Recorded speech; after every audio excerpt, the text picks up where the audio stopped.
On December 24th, 1914, while the world was being torn apart by war, something completely unexpected happened. World War I had been raging for 5 months. Across Europe, millions of young men were trapped in trenches that stretched from the North Sea to the Swiss border. Life at the front was cold, filthy, and terrifying. Soldiers lived knee-deep in mud, surrounded by rats, disease, and the constant sound of artillery. Every day brought death, often without warning. By Christmas Eve, hope was almost gone. Then, as night fell along parts of the Western Front, German soldiers began decorating their trenches with candles and small trees. Soon after, voices rose into the frozen air. They were singing Christmas carols. One song carried clearly across no man's land, Silent Night. On the opposite side, British and French soldiers listened in silence. No gunfire followed. No shells fell. Instead, some allied soldiers began singing back, carefully at first, then louder. For the first time in months, the battlefield was quiet. What happened next defied everything the war represented. Unarmed soldiers slowly climbed out of their trenches and walked into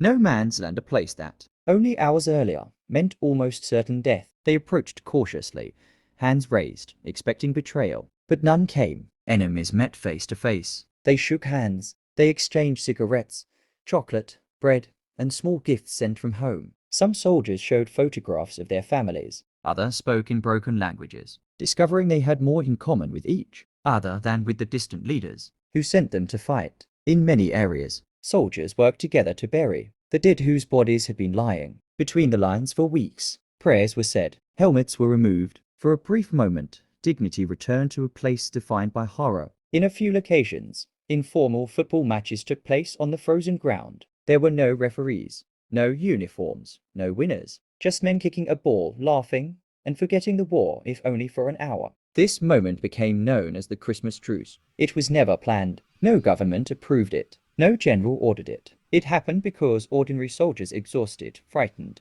and deeply human, made a collective decision to stop killing. The reason this was possible is uncomfortable, but important. Most soldiers did not personally hate the men they were fighting. They were farmers, factory workers, teachers, and clerks poured into a global conflict they did not create. When fear eased and silence replaced gunfire, empathy filled the gap. But the truce terrified military leadership. High command on all sides quickly realized the danger. If soldiers saw their enemies as human beings, the war machine could not function. Orders were issued immediately forbidding any future fraternization. Artillery bombardments were deliberately resumed to prevent further pauses. Officers were warned that disobedience would be punished. By December 26th, the guns were firing again. The Christmas truce did not end World War I. Fighting dragged on for nearly 4 more years, killing over 16 million people.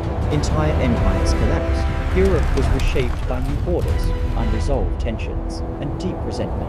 The consequences of this war would directly contribute to the outbreak of World War II just 25 years later. Yet December 24th, 1914 still matters. Positively, it stands as one of the most powerful reminders that humanity can survive even in the worst conditions. It shows that peace is not unnatural. It is often the default instinct when fear is removed. Negatively, it reveals how fragile peace truly is. The truce ended not because soldiers wanted to fight again, but because systems of power demanded it. Compassion was suppressed in order to continue the war. The modern lesson is clear. Wars are rarely sustained by hatred alone. They are sustained by distance between decision makers and consequences, between orders and human cost. When that distance briefly disappears, violence often loses its meaning. On December 24th, the world was shown that peace does not require treaties or borders. Sometimes it only requires silence. History is not old, history is living inside us. One day, one event, one lesson. Mr. Fidi,